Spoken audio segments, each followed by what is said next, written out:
I just realized that I wasn't recording the audio, so we have to start over again. Okay. Yes. Hi, Devours. I'm Future Star. Nice to meet you for the first time. Okay, well, congratulations on your amazing new album. I'm Thanks. not going to make the same joke again. The first time we did this for the record, Devours said, "Congratulations on your new album. God is a DJ." Thank you for repeating it. It was a good so, joke. I want the people to know. Yeah, thank you. Okay, so right off the bat, I'm going to ask you, who do you think is one of the most overrated bands in Vancouver? Jeff! I'm totally kidding. Oh my Totally god. You maniac! We're gonna try to make this as juicy as possible still.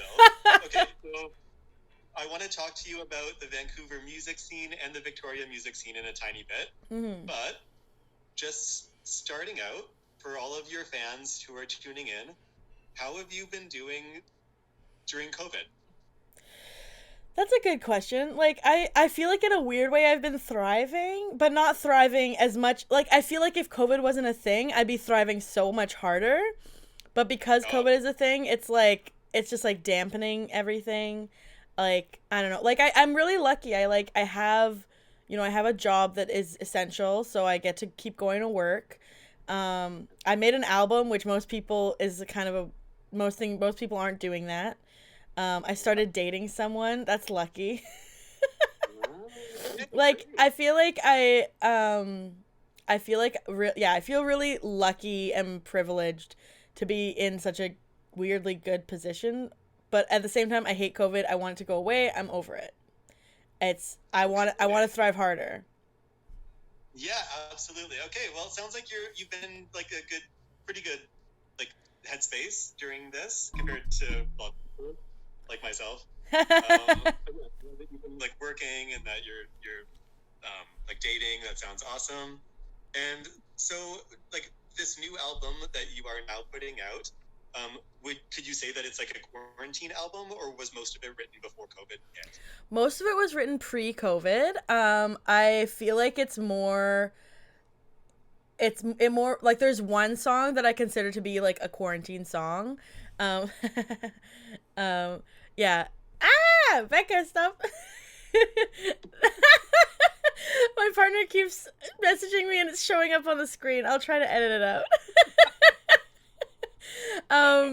Yeah, I feel like there's one song, the Duck song, that I wrote during COVID and I consider to be kind of a COVID song, but that's the only song on the entire album that really, like, there's a line where I'm like, stay arm's length away, blah blah blah. Um, so it's like very much a COVID song, but the rest of the album was written prior to COVID. Okay. Yeah. Okay, cool. So I want you to be able to give your fans some context for the album. Okay. So, yeah, please tell us a little bit about like how you recorded it and how and when. How and when? Yeah. Yeah, well, I recorded with Julian Mars of Mars Audio, who is a friend of mine. We recorded kind of like like summertime COVID. And we just wore masks, and it was me, Tom, and Julian. Tom Whalen was my producer / he did the drum machines on the album. Okay. Yeah. So it was just me, Julian, and Tom. We all wore masks. It's like an okay ventilated space. And it was not at a time when restrictions were super restricty, so I felt okay about it, I guess. Yeah, so that was at Mars Audio. Julian's an amazing guy to work with. Tom, awesome guy to work with. Both fantastic fellas. Yeah. Yeah. I haven't met Julian before, but Tom is great. So. Yeah. Yeah, and it's like, yeah, it was great. It was super chill. I don't know. It was like a nice time. It was a really nice time doing it. Honestly, like, I wish that, like, I feel like now I feel like we couldn't have done the same thing just because of the way the restrictions are and the comfort levels of everybody, I don't know. But at that time it felt good and safe, so I'm really grateful we got it done because otherwise it probably wouldn't exist. Yeah. Okay, great. Well, it sounds like, I mean, as you described, like you are working, you're in Victoria now, you're dating someone. Like there have been lots of like developments, like really big things in your life this Yeah. past while. My big question for you is, what is this album about? And I was curious to know if it's been inspired by all these life changes, if that's like you can hear in like some of the lyrics on the album, or yeah, like what's this album about? I feel like this album is like, honestly, like it's all like, this album is like a magical spell that I did to like bring all these good things into my life in a way, because the album is just a meditation on being alone. The album is like a complaint. It's like, why isn't my person here yet? I hate this, like, but it's also about like, I really wanted it to be clear that it's like, I'm complaining that this is a feeling I'm having right now, but I don't think that this is gonna how I'm gonna feel forever, even though it feels like forever right now.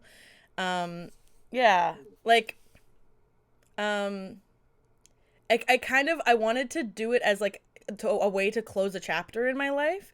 Like, and a lot of things happened within the time span that I like. Basically, this album started when I broke up with my ex partner, um, and then I moved to Victoria. I fell in love like with a million people, none of whom liked me back. Um, Okay. so like it's like all these things that like it was just like defeat after like kind of like big changes, and I still was have like, I want to maintain that like I was still having a great time moving to Victoria. Like I was meeting a lot of great new people and like really having a lot of fun and like creating really amazing friendships and stuff like that. And I felt like I was really coming out of a kind of a coming out of the person that I was in Vancouver.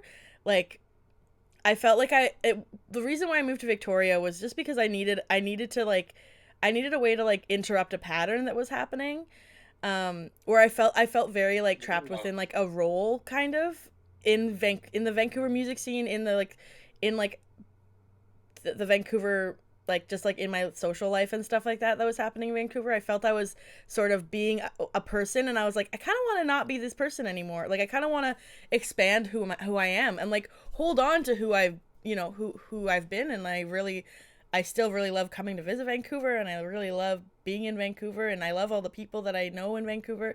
But I needed a way for myself to get myself out of kind of a rut, I guess.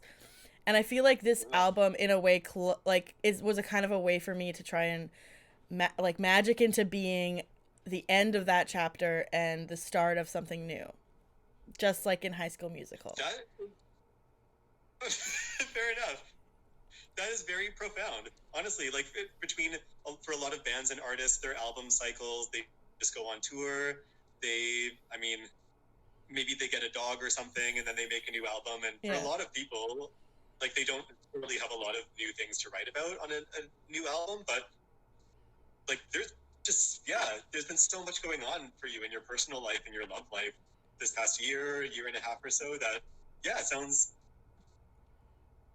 like you just had so much to draw on, and that's good. No, yeah, it was like kind of like, because it's like, this major relationship, this major thing ended in my life, and I was like, what the hell? Like, I went through so many different. I feel like I truly went through like the 5 stages or whatever, that like DABDA thing, where I was like, I was like sad, and then I was mad, and then I was like okay with it. But then like after that I was like, okay, and now I went through I'm okay with it now what's next? And then it was just like this like series of crushes who I was like so enamored with, and like, and yeah, just didn't reciprocate, and that's totally fine. I think it's really important to I think it's really important to have a crush that isn't reciprocated, because it's an important feeling to know and relate to. It's very relatable. Yeah. It's a fun thing to write about. It's a fun thing to write a song about. And yeah, it's just like... Oh, can you say that again? It was breaking up a bit.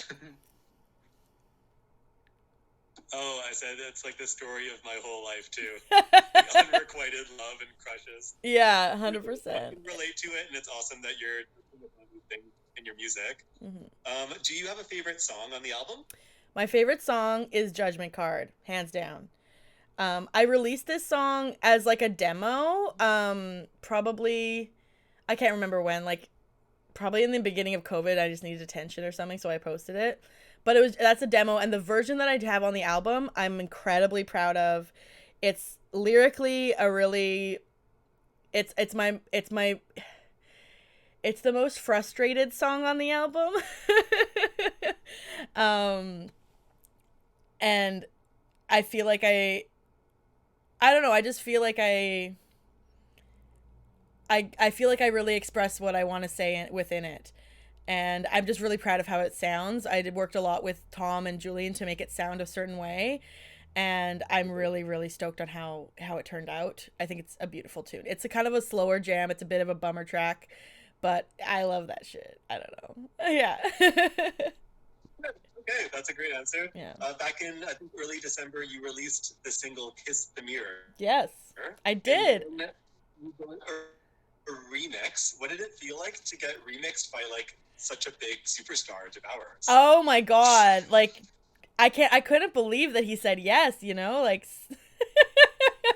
Yeah. Such a phenomenally huge star. I was actually so happy that you said yes, honestly. Like, legitimately to me, DEVOURS is like the king of pop in Vancouver, the king of remixes in Vancouver. Like no one beats DEVOURS in my books. Like, thanks. I just meant it as a joke, but it's true. Thank you for saying that. Yeah, no, I'm obsessed with I'm obsessed with the remix. I listen to it I'm probably more excited about the remix than I am about like the entire album.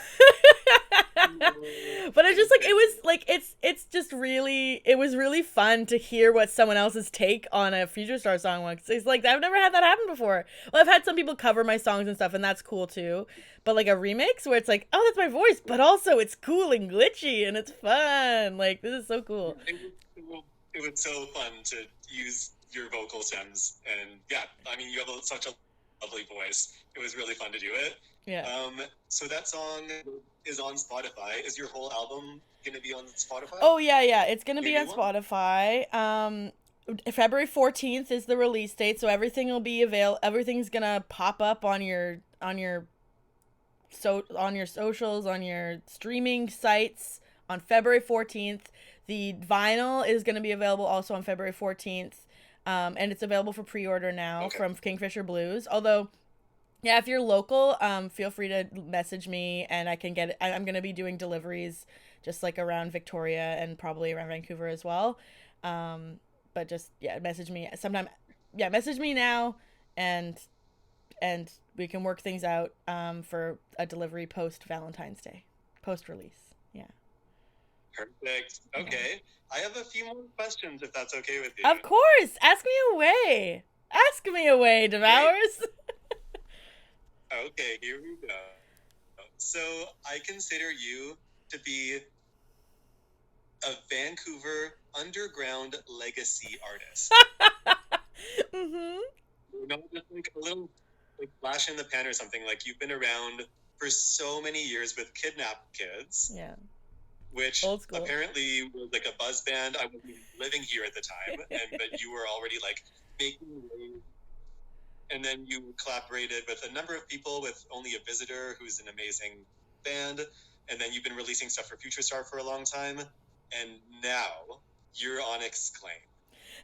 So please tell me like what that means to you. Is it like it's a big deal? Like that's a major sort of like benchmark for a lot of underground musicians. Yeah. So many Vancouver musicians have no press at all.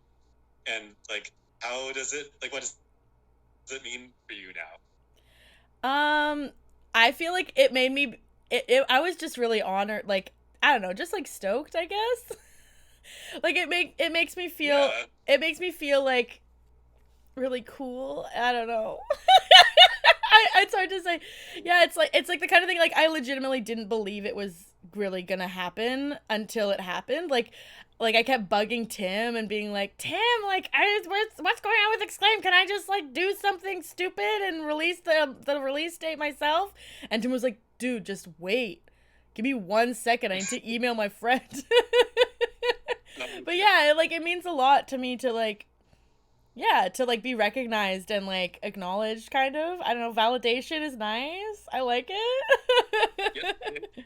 I agree. Yeah, 100%. I feel the same way. Yeah. I was curious to know if you were sort of like secretly hoping when you were could be like a breakout album and could get use more exposure because you're now at such an interesting new, like you're in a new chapter of your life. You're working full time. You're very stable in Victoria, and so just as like a musician, I was curious to know what you were like, what your priorities are, or what you were hoping for with this album in terms of like getting it out there.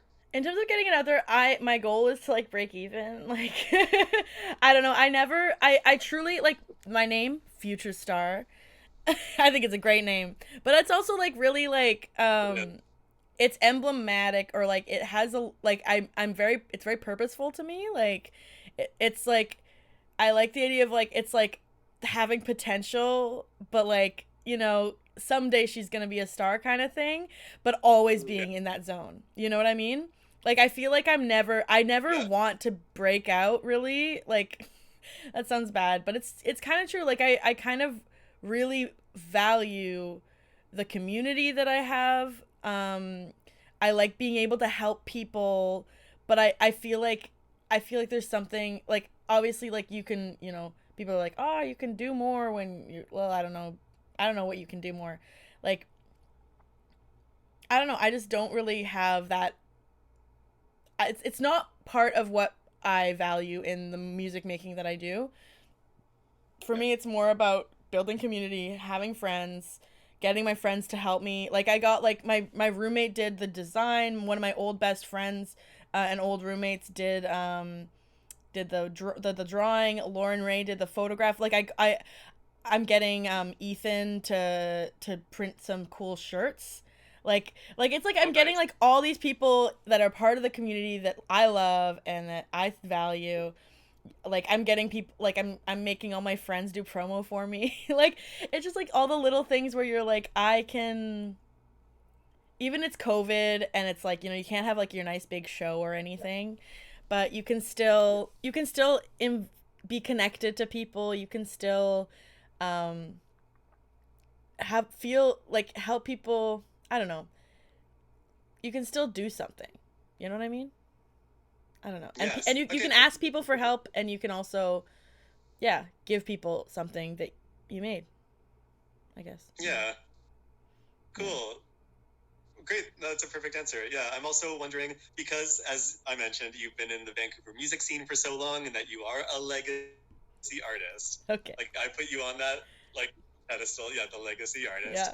artist. You have a lot of you have a lot of wisdom. Like, you've been in the Vancouver scene for a long time. What do you think of the Vancouver music scene? um, I think it's really special and unique. I think it has a lot Okay. of growth potential. I think it also like, it's like it's got like a lot. I feel like it's this funny little zone where it's like, anyone who's kind of gonna make it moves out east, and like we kind of just have these like pre-stars, like, you know what I mean? Like it's really interesting, like these people who Yes. are only famous in like on like this tiny little chunk on the west coast. Like what I love about the Vancouver music scene is, the connections I've made down the coast, like down into like California and down into Seattle, and like, friends I have in San Diego and San Francisco and stuff like that, that I've made those friends through touring and stuff like that. Um yeah. I don't know So, yeah, what was the question again? Just like what do I like about it, or what do I think of it? yeah, just what you think of it. I Yeah, would but that's a love good answer. things I would, yeah, I there are times when it can be cliquey and it can be annoying, and that's part of the reason why I left Vancouver, honestly, is because I was like, fuck this. But like, All right. yeah, it's like I just got kind of tired of like the way it was, and I was like, I just kind of want to do my own thing, which I feel like there's space to do in Victoria. You kind of get out of that like headspace of like thinking someone's cooler than you, or like, you just don't care Yeah. anymore. And it's like it's not like anyone's trying to make it seem like that, but like that's just how it is, kind of. But like I feel Yeah. like COVID's been an interesting equalizer. I feel like it's been interesting to see how like these big institutions have taken all these real big steps back because they have the time. and like, you know, working towards like greater diversity and the stuff that I think is really important. Like, I don't know, like, yeah, taking time to like try to be more inclusive or whatever. Like, I don't know. Anyway. That's a good answer. I'm gonna say that like you are very level-headed and you balance in your life, and I noticed it a few years ago. We went and did karaoke together. It was like a summer, That a was year or so two ago, fun. and we had a conversation about the music scene. It was really fun, yeah.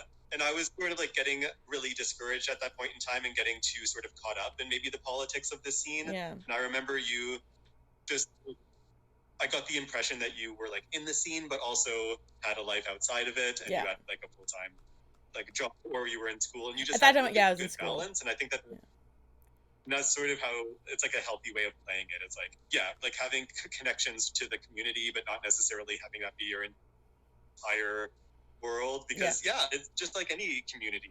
It can be really cliquey and kind of like toxic sometimes. Yeah. And competitive sometimes. Oh yeah. Yeah. Yeah, but that sort of leads me into the next question that I had, which is that you're now living in Victoria, and you haven't been there for that long, like before COVID hit. So this might not be like the greatest or the easiest to answer, but yeah, have you been there for long enough that you've learned anything about the Victoria music scene? I feel like no. Or is it still like too? I know like I have like a few friends who play music. Like I've been involved with like Girls Rock Camp Victoria, which I think is an awesome little camp. I think Girls Rock Camp Victoria is like, it's much smaller. Like I was also involved with Girls Rock Camp Vancouver back in Vancouver, but Girls Rock Camp Victoria is just like smaller and kind of more, everything in Victoria is smaller, more chill, and kind of like, yeah, just like nice. I don't know. It's but I feel like I don't really have a sense of like what the music scene is, the music scene whatever, like what it's like necessarily. Like I don't like, and especially right now, like Logan's just shut down. Logan's was like a iconic punk bar for like, that was where like the smaller bands played, and now I'm like, I don't even know where I would play if I was to play other than like at a house, you know, like. Yeah, maybe is Vinyl Envy? Vinyl Envy is open? Yeah, Vinyl Envy's open, yeah. It's just it's like I played one show there, not super well attended, but that's fine. It was when I had just moved to town, and I think it was with, I think it was Tommy Tone. I thought the show was great. Like I had a great time, and like I don't know, but it's yeah, it's interesting. It's like I'm not quite sure what people are into over here, you know? I feel like at the end of the day I am like a Vancouver girl at heart, like, yeah. But it's nice being over here and having a little bit of space to do my own thing, and like, you know, I can, and like I'm just a ferry away, so like once COVID's over, I'll probably, I don't know, I just want to play a show so bad. Like I miss it so much. I miss playing shows so much. I miss like Redgate and the Toast Collective and like Thor's Palace, you know? Yeah. Speaking of shows, I was going to wrap it up by saying if you had anything else that you wanted to promote. I don't know when this thing is going to air. It's gonna air tomorrow. Is there a certain Valentine's show that you want to promote? Yeah, so I've got a couple of things. Well, like, okay, all week. So today, like, this is gonna air on Sunday, February 7th. All week I'm gonna be promoting the album with like just like random videos my friends are sending me. It's great. I'm loving. I've already started that a bit, but I'm gonna really go hard next week. Cool. Yeah, and then February 13th, which is next Saturday, I'm gonna be participating in the Redgate Toast collaboration stream. It's gonna be hosted on the Redgate YouTube channel. I believe you're also gonna be part of that. Am I correct? Am I correct? Perhaps that is why you are dressed up like us now. Yeah. Sadly, so at this point, I don't want to like give spoilers or whatever. But yeah, I thought that Redgate would have like a bunch of people there, and I am the only one actually who's gonna do it Oh, you're the at only one Redgate. going to Redgate. Everyone else is just doing it at home. Yeah. Oh, yeah. Yeah. Damn. I was surprised to just think of that, but okay, so you'll be doing like a home I performance still, from Victoria for the basically after we talk, I'm gonna figure out I have another interview. And then I'm gonna try and record whatever I'm doing for the toast. Which I don't know what it's gonna be yet. It's gonna be a little different. It's not gonna be your typical like I'm not gonna play the album really. Um, it's gonna be a little different. But then on February 14th, on the actual release, February 14th, Valentine's Day, the actual release, I will be doing a Twitch stream from my Twitch, which is twitch.tv/foreverfuturestar. And doing a Twitch. It's gonna be at 3 o'clock till about 5 o'clock. I'll be playing the whole album. We're gonna pop Whoa. some. We're gonna pop some sparkling juice. We're gonna maybe do some karaoke. It's gonna be a little party. Just gonna be a hang online. I invite everyone to Just for join me. just for clarification, you said you're gonna play it all the way through. Yeah, yeah, Do you mean you're gonna perform the album front? yeah. I'm Okay, gonna. wow. Yeah. So 2 shows next week. Yeah. So next weekend, yeah, it'll be the pre-recorded one for the Toast/Redgate thing, and that'll be kind of like a weird alternative thing. And ABBA covers. Yeah, probably ABBA covers. But we'll see. We'll see what I get through. Yeah, and then the 14th, I'll be performing the whole album through on Twitch, just live. And then after that, also on February 14th, a good friend of mine, Jammies, is doing a special Valentine's cover stream, and they're accepting donations to support Black trans musicians, and we're gonna like try and figure out how to like raid their stream. This is all Twitch language that I don't quite understand, but we're gonna try and it's like the after party. That's how I'm imagining it. At 5 o'clock, there's gonna be an after party also on Twitch that is just my friend Jammies' Valentine's Day cover stream. I'm also gonna have a video in that stream. It's like a variety show kind of online. Yeah. Wow.